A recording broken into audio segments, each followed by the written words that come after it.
Hello everyone and welcome to our presentation about Germany in the 19th and early 20th century. As you can see in our table of contents, we will start at the very beginning of the 19th century, with the fall of the Holy Roman Empire, discussing the Napoleonic Wars, how the empire dissolved, and finally the foundation of the German Confederation. Then we'll talk about a very important parliamentary movement, explaining what it was and who were the main characters. Then we'll pass to the foundation of the German Reich, with the three wars of unification and the consolidation of the Second Reich, and we'll finish with the First World War, explaining causes, alliances, phases, and resolution. But before we start, we want to show this timeline with the most important events so that you can get a first quick idea of the chronology.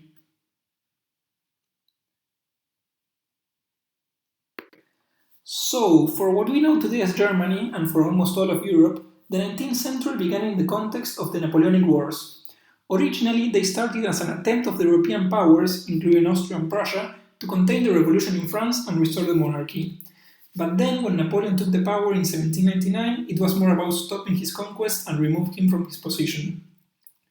The word of the Second Coalition, that started in the end of the 18th century, where Napoleon's France faced a coalition made by Russia, Great Britain, and Austria, among others, came to an end in 1801 with a French victory and occupation of Western Germany.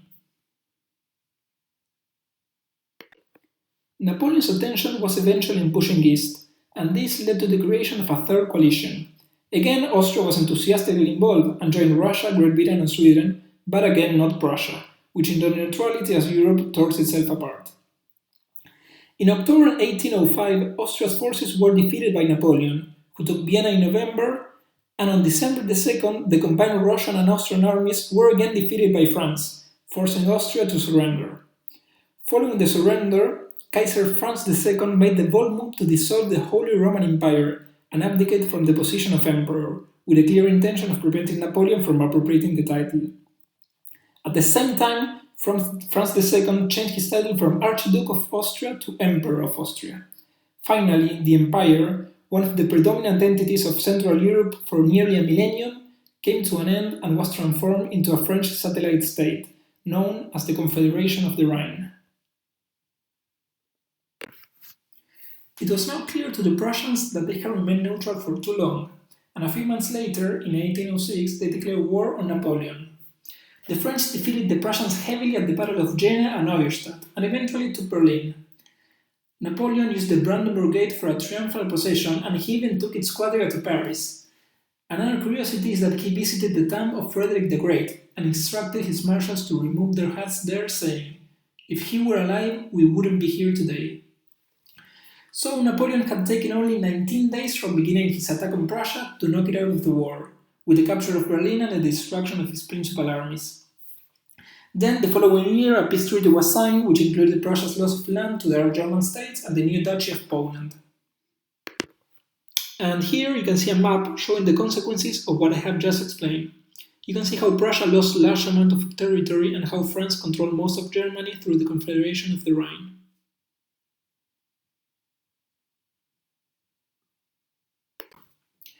In 1813, however, the things changed for Napoleon. The disasters of the Iberian campaign in Spain and his failed invasion of Russia motivated the Allies, including Austria and Prussia, to challenge him once more. Napoleon was finally defeated at the Battle of Leipzig, a victory that would encourage the Confederation of the Rhine to break apart, switch sides, and oppose Napoleon. By 1814, the coalition had already taken Paris. Napoleon was defeated and exiled. It's important to say that after Napoleon's defeat and the Prussian occupation of Paris, the quadriga of the Brandenburg Gate was restored to Berlin. At the Congress of Vienna of 1814 and 1815, the European powers met to redraw Europe. Finally, the Confederation of the Rhine was not replaced with a revival of the Holy Roman Empire, but with the German Confederation, which combined the features of both the Holy Roman Empire and the Rhine Confederation. So here you can see a map showing the panorama after the Congress of Vienna in 1815. You can appreciate there in light blue the German Confederation. So the German Confederation involved around 39 states and included parts of, but not all of, Austria and Prussia, and the president of the Confederation was the Austrian Emperor.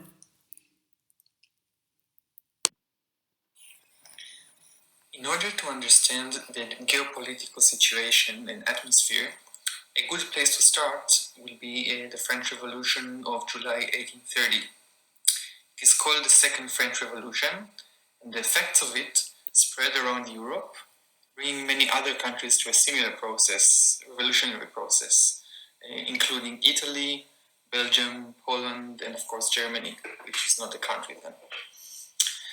The new forces that come into play are the liberal and nationalistic forces, representing the middle class, students, and other social associations. Unlike today, where it's not easy to imagine liberals and nationalists working together, in the 19th century they were combining their efforts against the monarchs and the monarchy regime. The result of their rising efforts to overthrow the monarch rulers was the beginning of some democratic thoughts and foundations that I'll describe more in detail in a moment. However, it is important to remember that the revolution was generally not successful.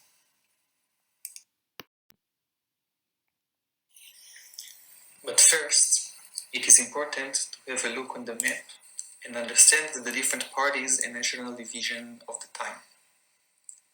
The Germanic area shown here was divided into many regions, each with its own ruler and traditions. The two strong and important forces of the Germanic area were the Kingdom of Prussia, shown in the dark green, and the Austrian Empire, shown in pink. The policymakers of these two kingdoms were the main opposition to the liberals and nationalists and their ideas of a unified Germanic area.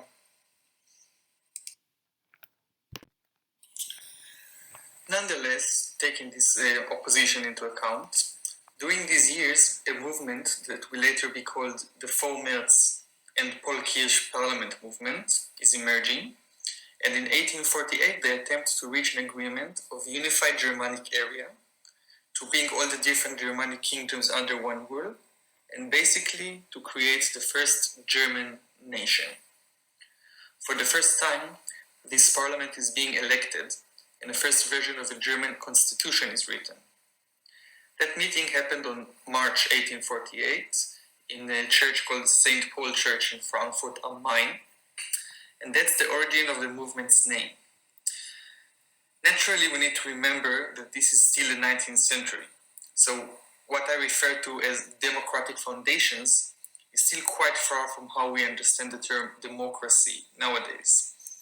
For example, an elected parliament means that only men, and only from certain groups or social status, were allowed to vote and get elected.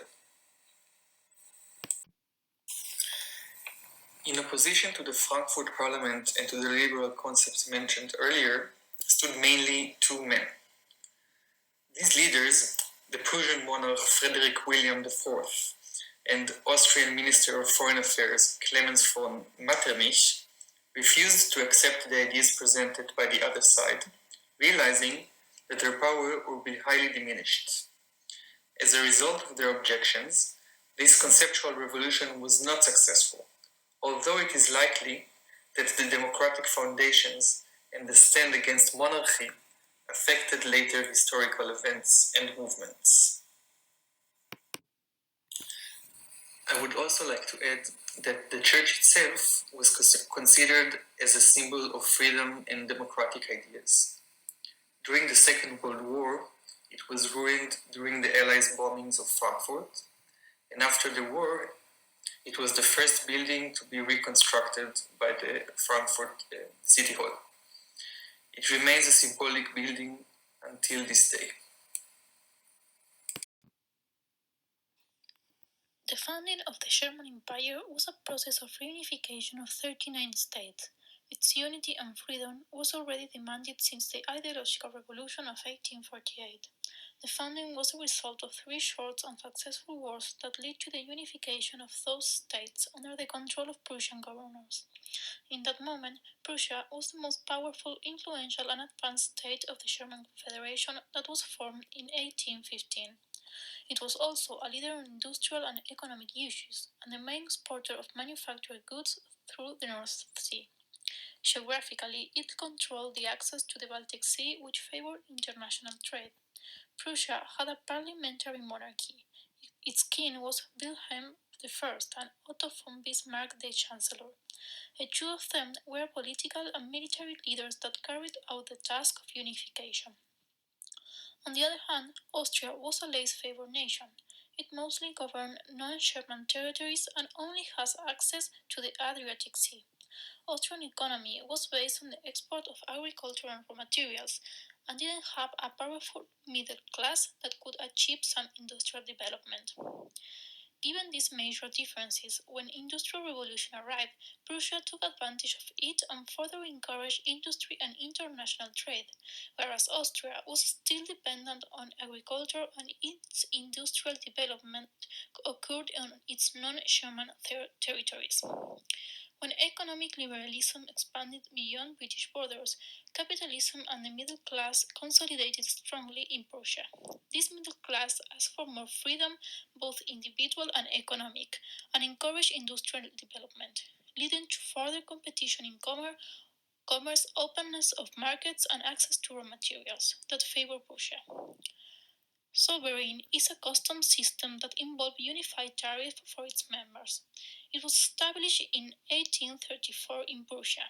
Many members joined as they regarded more beneficial to lower tariff with Prussia, which exported manufactured goods, than with Austria. Another fact that was already taking place after the Napoleonic Wars was the growth of nationalism. Many states thought that by joining together under one rule, they would not only minimize the threat of external innovations, but also foster its own economic and geographical development. Taking into consideration all of these factors, Otto von Bismarck, named Chancellor in 1862, turned into the political and military leader in charge of achieving unification. That's how, by 1864, Prussia and Austria joined together to invade Denmark with the goal of recovering two territories under Danish sovereign but German population, which are shown in the map, Schleswig and Holstein. After the defeat and through the Gastein Convention, the territories of Schleswig and Holstein were given under administration to Prussia and Austria respectively. The issue was that Holstein was geographically far from Austria and surrounded by Prussian territories. Therefore, Otto von Bismarck took advantage of the favorable situation and invited Holstein to join the customs systems, the sovereign, and so expanded the economic influence of Prussia. The already existing conflicts between Prussia and Austria converged in a war in 1866. Prussia offered preferential tariff treatment to its allies and at the same time offered Italy to return Venice if they engaged in a war with Austria. Then Austria was busy on two fronts at the same time and their warlike efforts divided. The war lasted a few weeks, and even though Italy lost, they recovered Venice and helped Prussia to defeat Austria. As a consequence, not only Austria was expelled from the German Confederation, but also Holstein and the rest of Austrian territories were added to the project of a unified North Germany, which was finally created on July 1867. It was formed by 23 German states under Prussian control and Otto von Bismarck as its chancellor. The last war was carefully planned through a strategy that aimed to surround France and achieve German unity and expansion. In Spain, Queen Elizabeth II was removed from the throne and Prussia offered them a cousin of Wilhelm I to substitute her. The offer was regarded as an offense and a threat by France, who put all its efforts to revert the situation. Finally, Prussia agreed to remove the candidature, but Napoleon III, current King of France, was already upset and unwisely decided to invade the north of German Confederation, a much better prepared nation in military terms. Given that France was the one who invaded, Prussia got the support of the rest of the states and they jointly defeated France. As a consequence, Napoleon III was surrounded and the Second French Empire came to its end. They also granted the territories of Alsace and Lorraine to Germany, which are marked in the map, but most importantly, generated a patriotic fervor within German states. Finally, 39 states came together excluding Austria under the leadership of Prussian governors and Berlin as its capital. The 18th of January of 1871 in Versailles, Wilhelm I turned into Kaiser of the Empire and Otto von Bismarck its Chancellor. From that moment on, it started a period of great development from the nation in geographic, political, economic, and military terms. However, tax benefits and a constitution didn't yet form a nation. That's why in 1872 it came to action the Kulturkampf, which was a model that tried to impose German language, education, and religion to the rest of the states. The German Empire would last until 1918 and the abdication of Wilhelm II, when they switched from a parliamentary monarchy to a republic. I'm going to try to summarize the Great War, which occurred between 1914 and 1918, a war no one expected to last as much. The factors that explain the outbreak of the First World War are varied. The main ones can be summarized. First, the new international expansionist policy undertaken by the German Emperor Wilhelm II in 1890. Second, the change in the power balance between economic powers, with Britain frightened before the German industrial might and the naval rearmament. Third, conflicts between colonial powers in Africa and Asia. Fourth, territorial rivalry between France and Germany for the regions of Alsace and Lorraine. Fifth, the rivalry between Russia and Austria-Hungary for the hegemony in the Balkans. A new factor also needed to be added up to the already mentioned non-European countries like the US and Japan rising to the rank of world powers. In the years before the war, the powers were forming military alliances to defend their objectives. The two alliances were the following: the Triple Alliance linking Germany with Austria-Hungary and Italy. It was signed in 1882. The Triple Entente, which was made up of Britain, France, and Russia, concluded by 1907. The increasing German aggression led to Britain and France ending their colonial differences. The rivalry between Austria-Hungary and Russia in the Balkans pushed Russia into the alliance. In later years, more countries would join these alliances, like the Ottoman Empire joining the Triple Alliance and the US joining the Triple Entente. During the decade before the war, four successive international crises marked the evolution towards a widespread conflict. Two took place in Morocco, where Germany and France clashed. Two occurred in the Balkans, where Russia and Austria-Hungary fought to replace Turkey as the hegemonic power. The final crisis took place on June 28, 1914, when the Archduke Franz Ferdinand, heir to the Austro-Hungarian throne, was assassinated in Sarajevo, Bosnia. An activist Bosnian Serb, a member of the Serbian nationalist organization, killed the Archduke. The alliances started working and it led from a local conflict to a general war in Europe and the world. The conflict developed on several fronts in Europe, Africa, and Asia. The two main scenarios were the Western Front, where the Germans confronted Britain, France, and, after 1917, the Americans. The second front was the Eastern Front, in which the Russians fought against Germans and Austro-Hungarians. After a brief summer German advance in 1914, known as the War of Movement, the Western Front was stabilized and a long and brutal trench warfare started. It was a war of attrition. Meanwhile, on the Eastern Front, the Germans advanced but not decisively. In 1917, two events changed the course of war.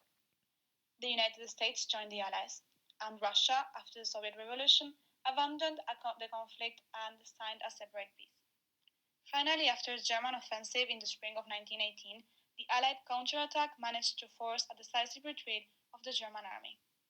The defeat of its allies and the revolution of Germany that dethroned the Kaiser brought about the signing of the armistice on November 11, 1918. The Great War was over.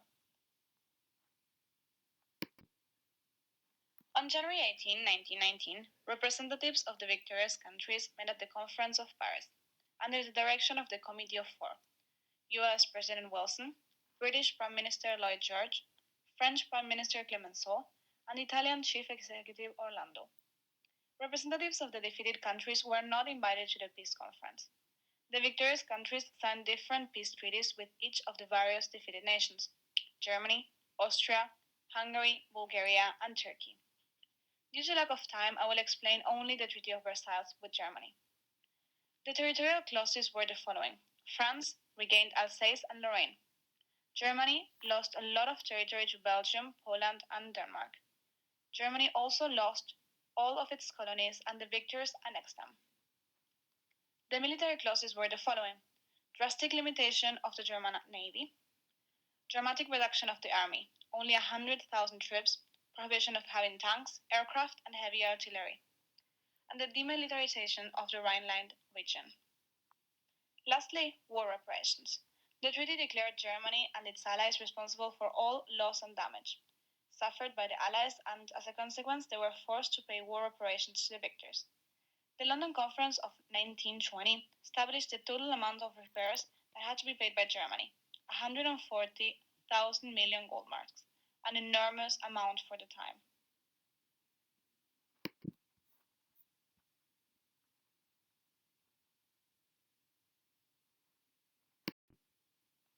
I hope you enjoyed our 20-minute summary of the most important events that occurred in the 19th century and early 20th century. Thank you for your attention, and please ask us if you have any questions.